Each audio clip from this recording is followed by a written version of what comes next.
이 시간 당회자 목사님께서 디모데 속에 있는 신앙의 유전자 이 제목으로 말씀 전하실 때 큰 은혜 받으시길 바랍니다. 목사님 나오시겠습니다.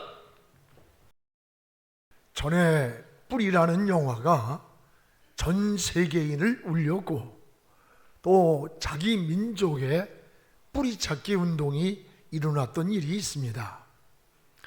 사람이나 동물이나 또는 식물일까지도 그 뿌리가 중요합니다.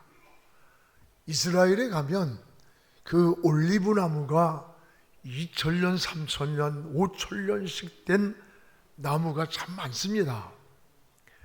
예수님 당시에도 있던 그 나무들입니다. 근데 이 수천 년을 지니고 있는 그 나무의 특징이 뭐냐? 뿌리가 수십 미터씩 뻗어 있다고 합니다.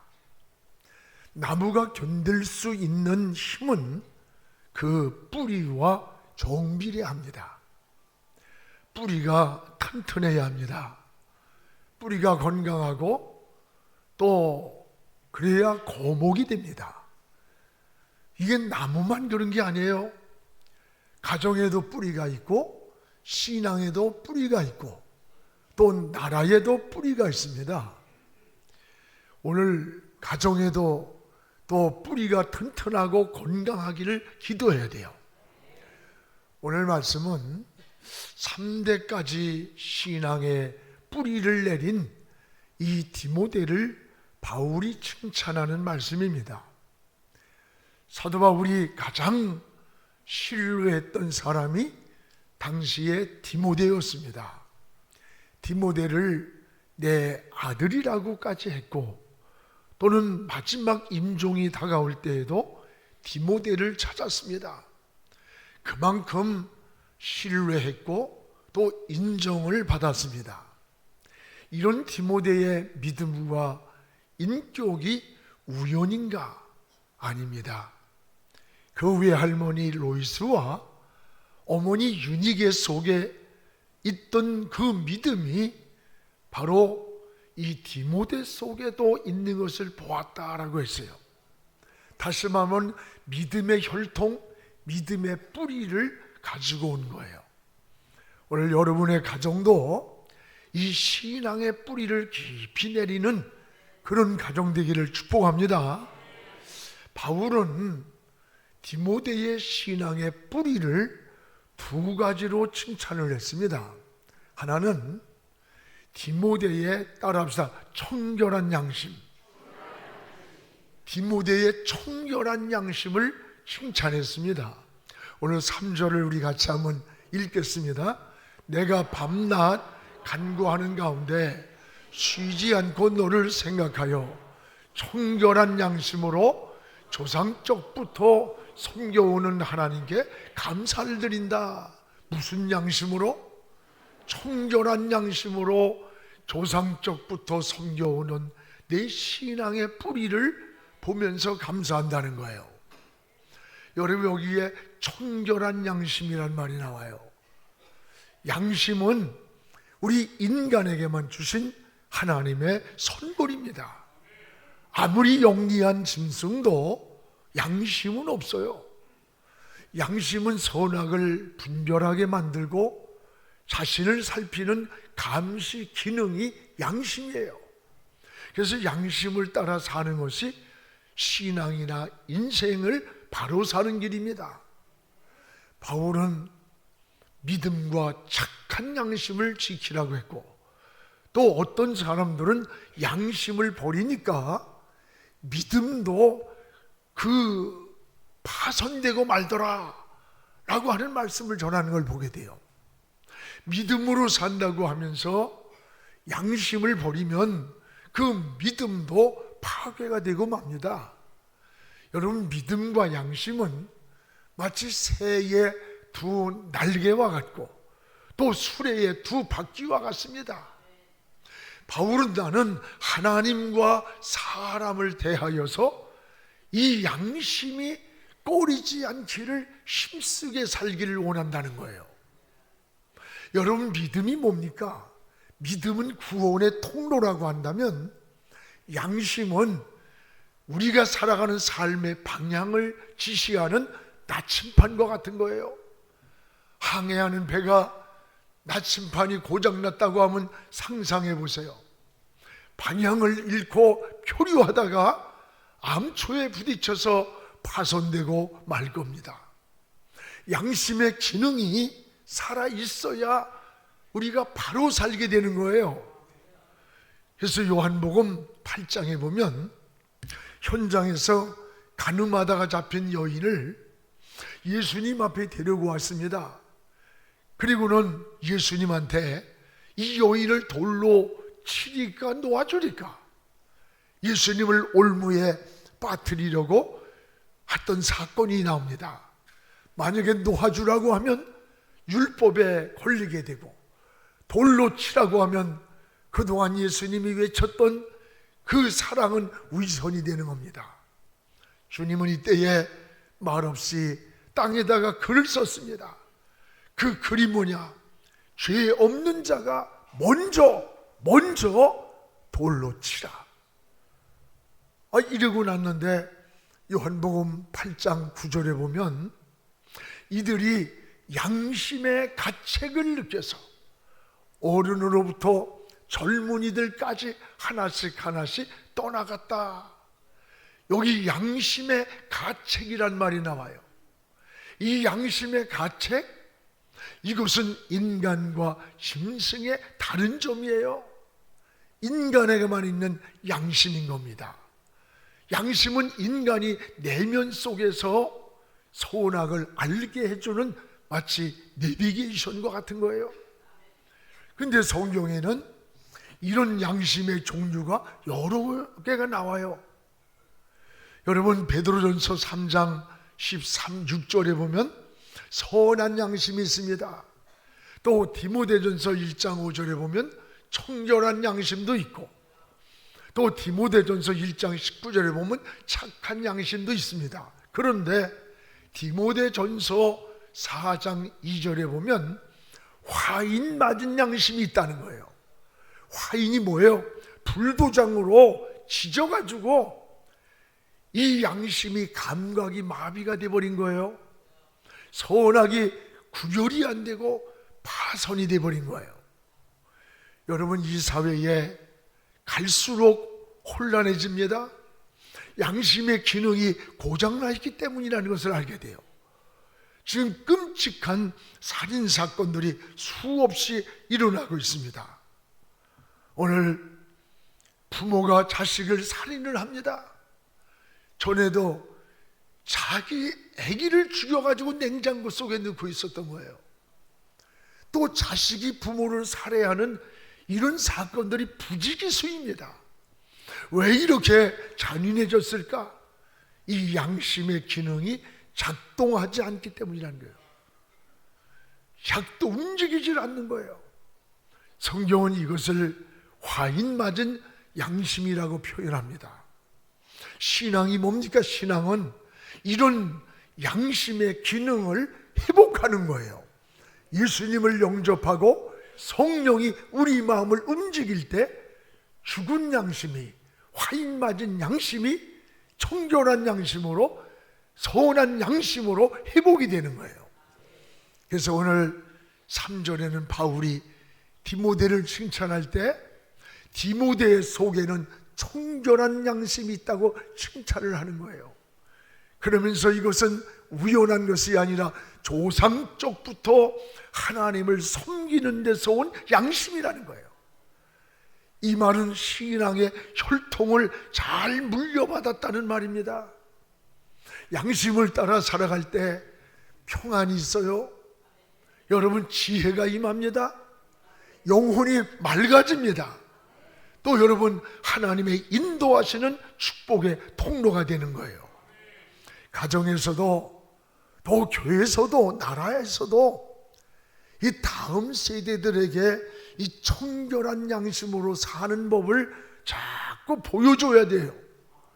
요즘 나라가 지도자가 되겠다는 사람이 평범한 한 시민만도 못한 비윤리적이고 비양심적이고 파렴치하고 거짓된 언행, 정직하지 못한 삶, 다음 세대들에게 지도자의 모습이 어떤 모습이라고 설명해야 될지 잘 모르겠어요. 참으로 정체성이 혼란한 거예요. 내가 목적을 위해서는 어떤 수단도 방법도 정당화시킨다고 하는 이 엄청난, 여러분 사회가 무슨 굉장한 소득 수준이 넘고 지식 수준이 넘는 그게 아니에요. 기본적 인격이라고 하는 게 잘 이루어져야 그 사회가 건강한 사회가 되는 거예요. 오늘 디모데의 청결한 양심, 그 인격, 이게 우연이 아니라 조상으로부터 내려온 좋은 유전자가 있다는 거예요. 유전자. 나라도 마찬가지고 사회도 마찬가지고 교회도 전통이 잘 서야 그 교회가 건강한 교회가 되는 거예요. 가정도 마찬가지라는 거예요. 오늘 여러분 이런 신앙의 인격을 우리 자녀들에게 그리고 다음 세대에게 잘 물려줄 수 있기를 축복을 합니다. 또 하나는 디모데 속에 있는, 따라합시다, 거짓 없는 믿음. 바울은 디모데를 향해 네 속에 거짓 없는 믿음을 칭찬한다고 했어요. 오늘 5절을 우리 함께 보겠습니다. 이는 네 속에 거짓이 없는 믿음이 있음을 생각함이라. 이 믿음은 먼저 내 외조모 로이스와 내 어머니 유니게 속에 있더니 네 속에도 있는 것을 확신한다. 네 속에 거짓 없는 믿음이 있음을 생각한다. 거짓 없는 믿음. 신앙에서 여러분 뭐가 제일 중요하다고 생각해요? 믿음입니다. 믿음보다 더 중요한 게 없어요. 신앙의 본질은 오직 믿음입니다. 성경의 모든 역사는 믿음이 통로가 되는 거예요. 예수 그리스도를 믿음으로 구원을 받습니다. 천국도 오직 믿음으로 갑니다. 기도도 믿음으로 드려야 응답이 되는 것이고 예배도 믿음으로 드려야 하나님이 연락을 합니다. 헌금도 믿음으로 드려야 온전한 제물이 되는 거예요. 믿음을 떠나서는 아무것도 이룰 수가 없습니다. 주님은 수많은 문제를 가지고 예수님을 찾아왔습니다. 그때 주님은 열정이나 뭐 이런 걸 본 게 아니라 그들에게 믿음을 요구했어요. 내가 내 문제를 해결할 수 있다고 믿느냐?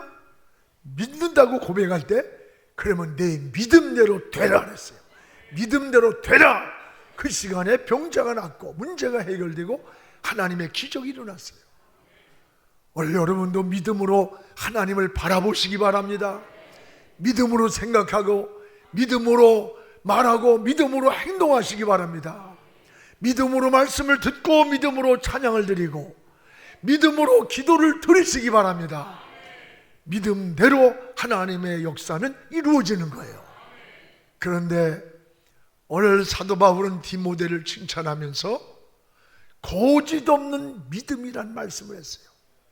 거짓 없는 믿음이다. 이 말씀을 다시 말하면 믿음에도 거짓이 있다고 하는 것을 알아야 돼요. 거짓된 믿음이 있다는 거예요. 여러분, 거짓 속에는 항상 마귀가 둥지를 틀고 있습니다. 그래서 요한복음 8장 44절에도 거짓의 아비는 마귀라 그랬어요. 거짓된 마음, 거짓된 인격, 거짓된 삶, 거짓된 믿음은 마귀가 먼저 알고 자신을 스스로 속는 일이 되는 거예요. 무서운 거예요. 부부간에도 이 거짓말을 쉽게 하는 사람들이 있어요. 별거 아닌 건데도. 그러면 부부간에도 신뢰가 없어요. 행복이 깨지는 거예요. 여러분, 마귀에게 속는 이름을 잊지 않기를 바랍니다. 여러분, 사회에서도 직장에서도 리더십이 있고 능력이 있고 일을 잘하는 건 좋은데 뭔가 신뢰가 없으면 그 사람을 믿고 맡길 수가 없는 거야. 사람이 살아가는 가장 중요한 게 신뢰를 받을 수 있도록 살아야 되는 거예요. 사도행전 19장에 보면 바울이 예수의 이름으로 막 귀신을 쫓아내고 손수건만 얹어도 병자가 낫는 거예요. 이것을 본 마술사가 자기도 예수의 이름으로 명하노니 귀신아 나가라.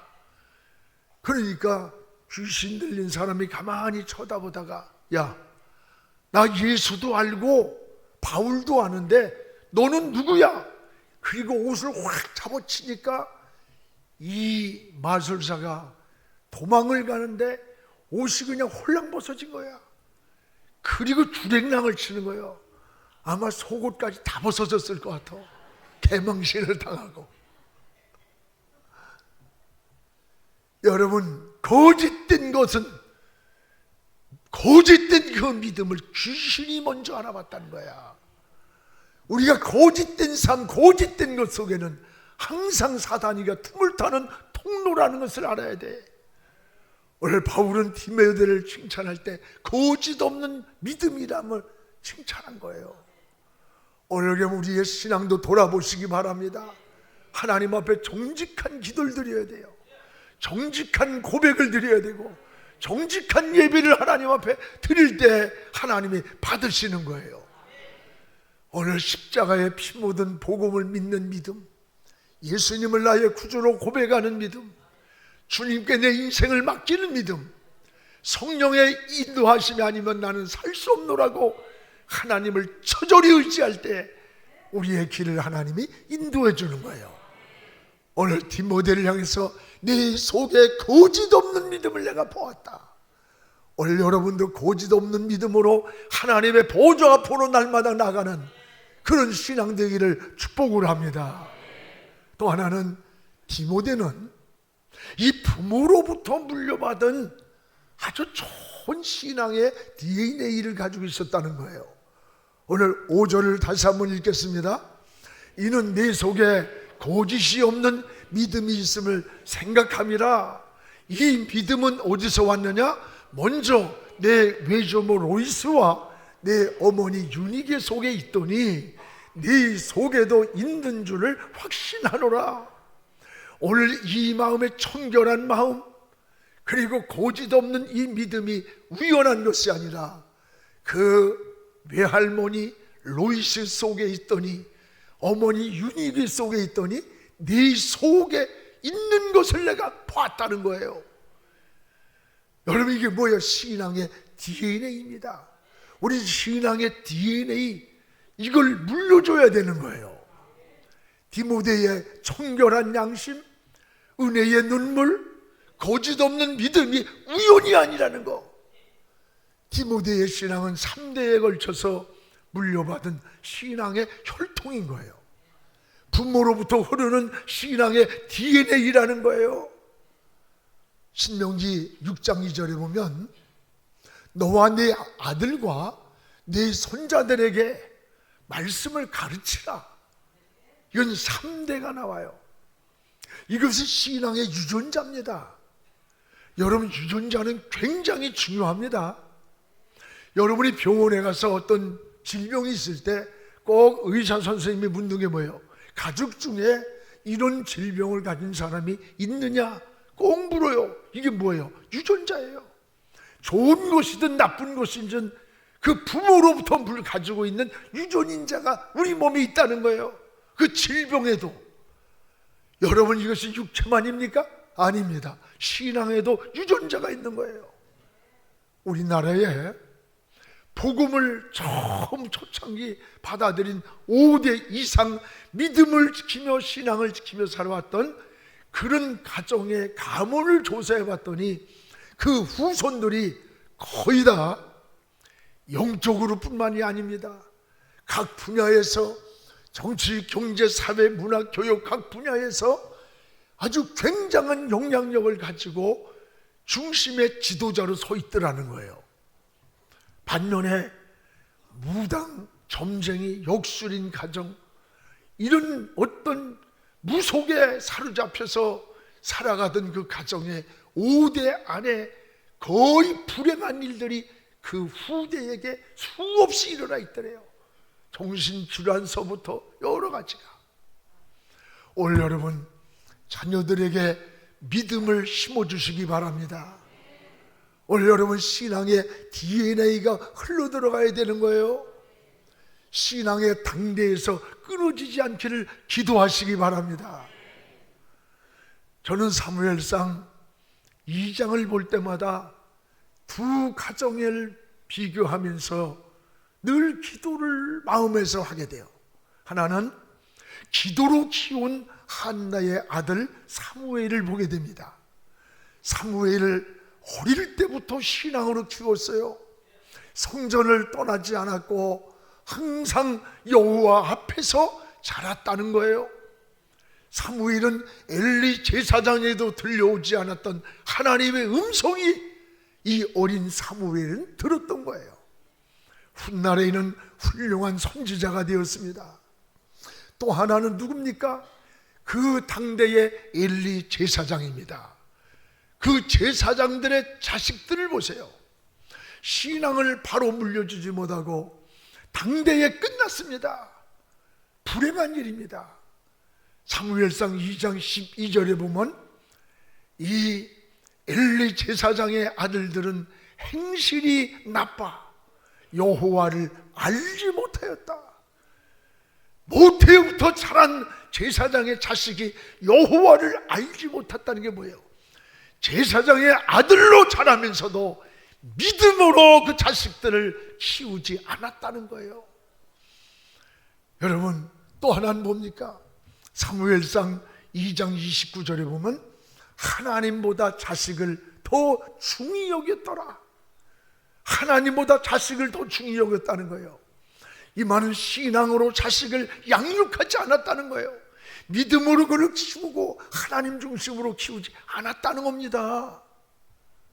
오늘 여러분 사무엘상 2장 34절에 하나님은 어떻게 했느냐? 이들을 죽이기로 작정했어요. 죽이기로 작정했어요.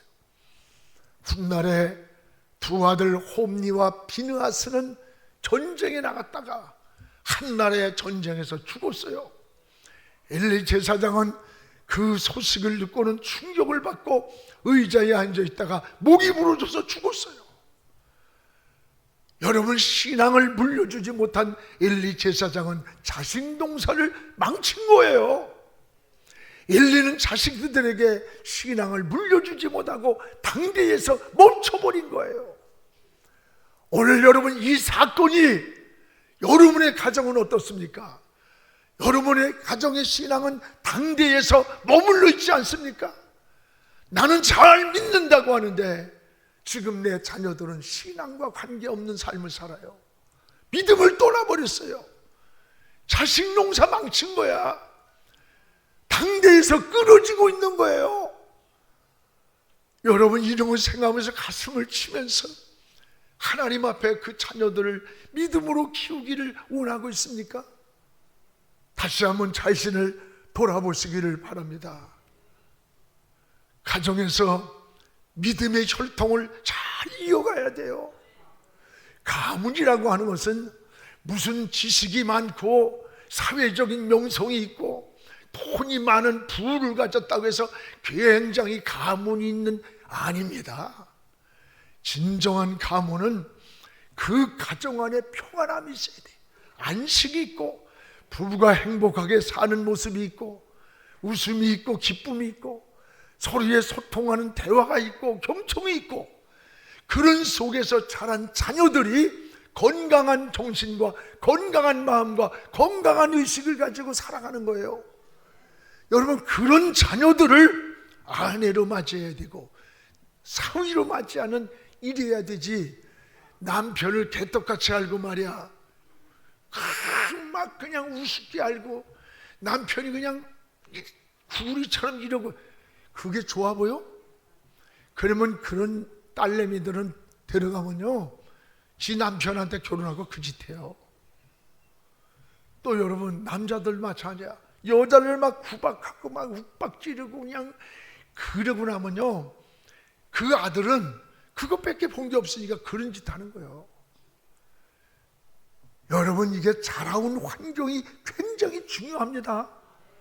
그 사람의 전 인격을 만들어주는 거예요. 여러분의 자녀들을 공부를 좀 덜 시켰다고, 좋은 대학을 못 갔다고 낙심하고 부끄럽다고 생각해요? 아닙니다. 정말 교회에서는 목사요, 장로요, 권사요, 집사라고 하는 아주 잘 믿는 것 같은데 가정에 가면 찬송 한 번 안 부르고 기도 소리 하나 없고 밤낮 갈등과 고통과 소리에 등을 돌리고 있고 자식들이 집에 들어오기 싫은 그런 환경의 문화가 돼 있다면 다시 한번 가정의 달을 통해 지금 몇 주째 말씀을 전합니다. 다시 한번 여러분 수정하시기 바랍니다. 다시 회개하면서 가정을 회복하시기를 바랍니다. 여러분의 가정에 자식 농사를 망친 엘리 제사장을 거울로 삼으세요. 오늘 우리의 신앙생활이, 오늘 하나님 앞에 사는 삶이 부끄러울 때가 너무 많아요. 사람이라는 게 이 DNA가 무섭잖아요. 여러분 자녀들을 키워보면 그 자녀가 꼭 부모와 커가면서 성격도 비슷합니다. 어딘가는 그 부모가 아니면 그 할아버지 할머니라도 닮아. 그 비슷해. 그러니까 걔가 뭐 어쩌고 저쩌고 하는 거는 그럴 필요가 없어요. 보면 알아. 나는 우리 애들도 봐도 큰애는 우리 집사람 성품을 닮아서 착해. 이렇게 얌전하고 참고 이렇게 들어줄라래. 둘째는요 나보다 한 수 더 떠. 같이 운동을 하면 웬만하면 아버지가 이기려고 하면 져주는 것도 있잖아요. 이 새끼는 그냥 죽자 사자 하고 게임이라도 요리나 이 새끼가 이거 막 이러고. 근데 나보다 더해. 내가 가만히 왜 그런가 보니까 우리 아버지가 나보다 더 하셨거든. 나는 클 때까지 진짜 아버지가 아닌 줄 알았어요. 하도 무서워서. 탁 들면 그냥 몽둥이로 패는 거 못해. 나는 또 달리기 선수야. 팍 튀어도 도망가고. 사랑하는 여러분, 누가 잘했다고 말할 수 있겠어요? 이런 설교하는 나도 여러분도 다 똑같이 적용이 되는 거예요. 오늘 여러분 우리는 디모데가 그 훌륭한 인격과 사랑을 받는 사람들 앞에 좋은 지도자로 소개된 것이 우연이 아니라 그 외주모 로이스에서부터 흘러온 그 믿음의 혈통이 그 어머니 유니게 속에 있더니 외가로부터 받은 거죠. 네 속에도 있는 것을 내가 보았다는 이 칭찬의 이 유전자의 혈통이 여러분이 되기를 축복합니다. 사랑하는 여러분, 오늘 디모데처럼 좋은 신앙의 DNA를 물려주길 바라요. 하나님을 떠난 성공은 성공이 아니에요. 어려서부터 하나님을 우선순위로 섬기면서요, 여러분 주의를 빠지면 죽는 줄 알아야 돼. 어려서부터 11조를 구걸하며 살아야 걔가 성공을 해서 돈을 벌고 기업을 해도요 1,000만 원, 1억, 10억을 아까워하지 않고 드리면서 내가 이렇게 하나님의 수입을 주어서 드렸다는 기쁨이 있는 건데, 이것을 어려서부터 훈련이 안 되면 내 걸 드리는 것 같으니까 가면서 자꾸 줄이는 거야. 여러분 자기 소득을 줄이는 거야. 오늘 남을 섬길 줄 아는 성경적 세계관도요 있다고 섬기는 게 아니라 어려서부터 남을 배려할 줄 알고 섬길 줄 알고 이런 마음을 길러줘야 좋은 인격자가 되는 거예요. 하나님은 축복을 이렇게 약속합니다. 너희가 믿음으로 살고 하나님 편에서 섬기며 살면 너는 머리가 되고 꼬리가 되지 않게 하리라. 위에 있고 아래에 있지 않게 하리라는 축복을 약속하셨습니다. 여러분의 자녀들 속에서 한 시대를 주도할 정치, 경제, 사회, 문학, 교육 각 분야의 인물들이 많이 쏟아져 나오기를, 그래서 하나님의 영광을 돌리는 그런 가정들이 되기를 주의 이름으로 축복을 합니다. 기도하겠습니다. 거룩하신 우리 아버지 하나님, 감사합니다. 오늘 하나님 디모데 속에 있는 유전자를 생각했습니다. 하나님 그의 청결한 양심이 또 그 속에 거짓 없는 믿음으로 하나님을 사랑했던 이것을 바울이 칭찬했듯이 오늘 우리에게도 이런 청결한 양심을 주시고 거짓 없는 믿음으로 하나님 앞에 나가게 하여 주시옵소서.